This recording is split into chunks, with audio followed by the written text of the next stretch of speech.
రెండు సార్లు గెలిచిన బీఆర్ఎస్ పార్టీ ప్రతిసారి మేనిఫెస్టోలో పెట్టింది. తర్వాత Musi river front development corporation కూడా పెట్టి దానికి నిధులు కేటాయించి దానికి ఒక మహానాయకుని సుధీర్ రెడ్డి లాంటి వాడిని ధీరుని సూర్యుని తెచ్చి ఆడ పెడితిరి. మరి ఏం బీకనికే పెట్టిరు? ఈ డ్రామాలు చేయనికనా? ఇవాళ పట్టుమని ఒక ఇవాళ అందరు ఏమని చెప్తుర్రా అక్కడ? మీరు వాస్తవంగా మీరు సోషల్ మీడియాకు డబ్బులు ఇచ్చి మీ దరిద్రపు మీ ఫోన్లలో వీడియోలు తీయించి అసలు మాఫియా లెక్క బిహేవ్ చేస్తున్నారు. 400 స్క్వేర్ ఫీట్ ఇళ్లలో దరిద్రమైన పరిస్థితిలో ఉన్నటువంటి వాళ్ళని తీసుకొచ్చి గవర్నమెంట్ 800 స్క్వేర్ ఫీట్ డబుల్ బెడ్రూమ్లలో పెట్టి వాళ్ళ పిల్లల భవిష్యత్తుకి చదివిస్తుంటే ఎంతమందికి లబ్ధి జరుగుతుందో తెలుసా మీకు? ఒక మంచి కార్యం చేయాలంటే అంత ఈజీ కాదు. ముఖ్యమంత్రి రేవంత్ రెడ్డి గారు 10 నెలల తర్వాత హైడ్రా కానీ మూసీ నది కానీ ఎందుకు తీసుకుండు? ఆయన కూడా కేసీఆర్ లెక్క మాటలు చెప్పి 4 గోడల మధ్యన మాటలు చేసి తప్పించుకోవచ్చు కదా. ఇవాళ తెలంగాణ ప్రజలకు, ముఖ్యంగా తెలంగాణ ప్రజలనే కోరుకుంటున్నాను నేను. ఇటు నా భువనగిరి పార్లమెంట్లో 60,000 ఎకరాలు సాగు చేసుకుంటున్నటువంటి రైతుల నుంచి మొదలు పెడితే హైదరాబాద్ నగరంలో మూసీకి అటు ఇటు ఉండి పారిశుద్ధ్యం లేక మొత్తం కబ్జాలకు గురైపోయింది మూసీ. దాని ఎక్స్టెన్షన్ ఎంత ఉండాల్సిందో అంత ఎక్స్టెన్షన్ లేకుండా సెమీ ఎక్స్టెన్షన్ వరకు కబ్జాలు చేసి మొత్తం మట్టి కుప్పేసి దాని మీద ఇల్లులు కట్టిన పరిస్థితికి వచ్చింది. కాబట్టి ప్రతి సంవత్సరం వరదలు వచ్చి దరిద్రమైన పరిస్థితులు ఉన్నాం.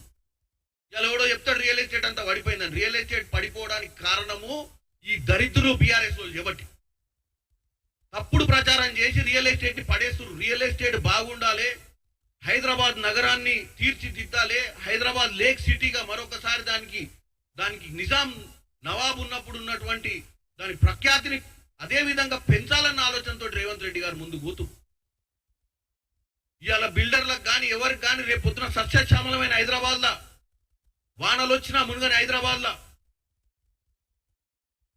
థేమ్స్ రివర్ లెక్క అని ఎవరు ఏమంటారు డిపిఆర్లు కాలేదు అది అని. అంటే ఏం చేస్తారు? 10 నెలల్లోనే మీరు 10 ఏళ్లలో పీక లేని వాళ్ళు 10 నెలల్లోనే అన్ని పీకమని చెప్తారా ఏంది? ఒక ప్లాన్ వేసుకుంటప్పుడు ఫస్ట్ ఏం చేయాలనే ఆలోచనతోటే రేవంత్ రెడ్డి గారు పోతున్నారు. రేవంత్ రెడ్డి గారికి కూడా మీ లెక్క సుఖంగా ఏసీలలో కూర్చొని కాళేశ్వరం ప్రాజెక్ట్ లాంటివి కొన్ని కట్టి డిజైన్లు కూడా సరిగ్గా చేయకుండా 1,50,000 కోట్ల ప్రాజెక్టులలో కమిషన్లు దండుకొని పోవడం ఆయనకు కూడా చేతనవుతుంది. కానీ ఆయన అట్లాంటి ఆలోచన చేస్తలేడు. మీరు చేసిన 10 ఏళ్లలో 7 లక్షల కోట్లలో కమిషన్లు తినేది ఆలోచన తప్ప మీకు 4 కూడా ఏడగుసురో కూడా తెలియకపోయి మీ దరిద్ర పాలన.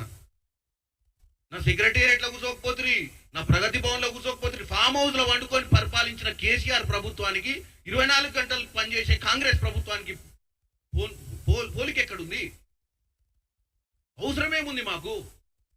వీళ్ళంట పోయి ఇప్పుడు అడ్డం అనుకుంటారట. ఓ తల్లి కొడుకులు చెప్తారు ఏది బుల్డోజర్కి అడ్డం. డెవలప్మెంట్ ని ఆపడానికి కాంగ్రెస్ పార్టీకి మంచి పేరు వస్తుందని చెప్పి, మంచి పేరు రావద్దు కాంగ్రెస్ పార్టీకి, రేవంత్ రెడ్డి గారు ఇది చేస్తే 2-3 ఏళ్ళు నాకు తెలుసు కష్టం ఉంటుంది. ముందు ఏదైనా తీసేటప్పుడు అంత ఈజీ కాదు, ఏదైనా జరిపేటప్పుడు అంత ఈజీ కాదు. తప్పుడు ప్రచారం వల్ల ప్రజలు భయభ్రాంతులకు గురవుతుర్రు. నిజంగానే మాకు ఇల్లులు పోతే ఇల్లులు రావేమో, మేము కొనుక్కునేమో, ఎవడో మాఫియా పొలిటికల్ లీడర్లు కొంతమంది గుండాలను మేపి ఇట్లాంటి అన్ని చెరువులు కబ్జాలు చేసిందంతా పొలిటీషియన్స్ కి. అది ఏ కాంగ్రెస్ వాళ్ళైనా సరే, బీఆర్ఎస్ వాళ్ళైనా, బీజేపీ ఎవడో ఒక పొలిటీషియన్ చేయబట్టే ఈ దరిద్రం అంతా. ఎవరికి వాడు ఇన్ఫ్లుయెన్స్ యూజ్ చేసినటువంటి దరిద్రం చేయబట్టే ఈరోజు అందరూ మధ్యతరగతి కుటుంబీలు కానీ చిన్న తరగతి మనుషులు కానీ బాధపడుతూ ఉంటుంది. బాధ 100% ఉంటుంది. ఎందుకు ఉంటుంది? అరే సడన్ గా ఇల్లు కూలగొడుతురేమనేది. ప్రభుత్వం ఈ రోజు కూడా గ్యారెంటీ ఇస్తుంది. పేదలకు అన్యాయం కాకుండా, పేదలకు డబుల్ బెడ్రూమ్లు ఇల్లు ఇవ్వడమే కాకుండా, మహిళలకు లోన్లు ఇచ్చడమే కాకుండా, వాళ్ళ పిల్లలకు చదువుకు కూడా ఇబ్బంది కాకుండా, విద్యా సంవత్సరం కూడా ఎక్కడ కూడా ఇబ్బంది కాకుండా ఏదో ఒక విద్యా సంస్థలో జాయిన్ చేసే విధంగా మా కార్పొరేషన్ చైర్మన్లు అందరినీ కూడా ST, ST, BC, OBC corporation చైర్మన్లకు 24 గంటలు దీని మీద పనిచేసి ఎవరికి నష్టం జరగకుండా చేయమని చెప్తుంది. వీళ్ళు చెప్తారు, వీళ్ళందరూ వీళ్ళే మార్కెటింగ్. ఎవరికన్నా ఇబ్బంది ఉంటే ఫోన్ చేయరు, 2 నిమిషాలు వస్తామని వీళ్ళే వాళ్ళతో ఫోన్ చేయించి ఆడపోయి 4 వీడియోలు తీసి రిలీజ్ చేసే దరిద్రం సిస్టమా? తెలంగాణ తెచ్చుకుంది ఇందుక మేము బాగుపడద్దు, మీరు బాగుపడద్దు, ప్రజలు బాగుపడద్దు, ఓడు బాగుపడద్దు. ఇటనే ఉండాలి.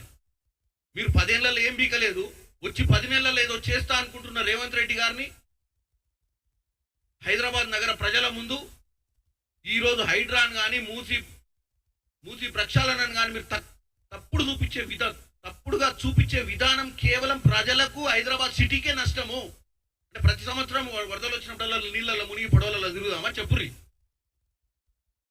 ఇవాళ ప్రజలు స్వచ్ఛందంగా చెప్తున్నా, మీకు మంచి చెయ్యాలనుకున్నప్పుడు అంత ఈజీ కాదు. దేవతలు అమృతం కోసం క్షీరమదనం చేసినప్పుడు కూడా విషం వచ్చింది. ముందు విషం వచ్చింది కదా, ఆ రోజు అది బంద్ చేసి అమృతం వచ్చేది కాదు. ఆలస్యమైన అమృతం వచ్చేదాకా ఆగాలి. ఇవాళ మనం ఏం కాకముందే ఈ విషం చిమ్మేటువంటి ప్రయత్నం చేస్తున్నారు ఈ బీఆర్ఎస్ వాళ్ళు. రేవంత్ రెడ్డి గారు కాంగ్రెస్ ప్రభుత్వం తీసుకుంటున్న మంచి కార్యక్రమాలు ఏది కూడా ప్రజలకు తప్పుడు సమాచారం ఇస్తున్నారు. కాబట్టి ప్రజలే దీనికి, నేను ఒక్కటే అడుగుతున్నా, మేము కాంగ్రెస్ నాయకులం, ఒక ఎంపీగా ఒక ఎమ్మెల్యేలుగా మేము రోజు డిపెండ్ చేయాల్సింది చేస్తున్నాం. కానీ ఈ అంతా చేసేది ప్రజల కోసమే. రేపు పొద్దున మంచి జరిగేది హైదరాబాద్ నగరానికి. మన చెరువులు నిండి, మన చెరువుల మీద నాలాలు కానీ చెరువులో ఉన్న ఎఫ్టీఎల్ కానీ క్లియర్ చేసుకుంటే మనకి ఎప్పుడు వరదలు రావు. బెంగళూరు సిటీలు, చాలా సిటీలు చూస్తున్నారు, వానాకాలం వచ్చినప్పుడు ఏందో పరిస్థితి.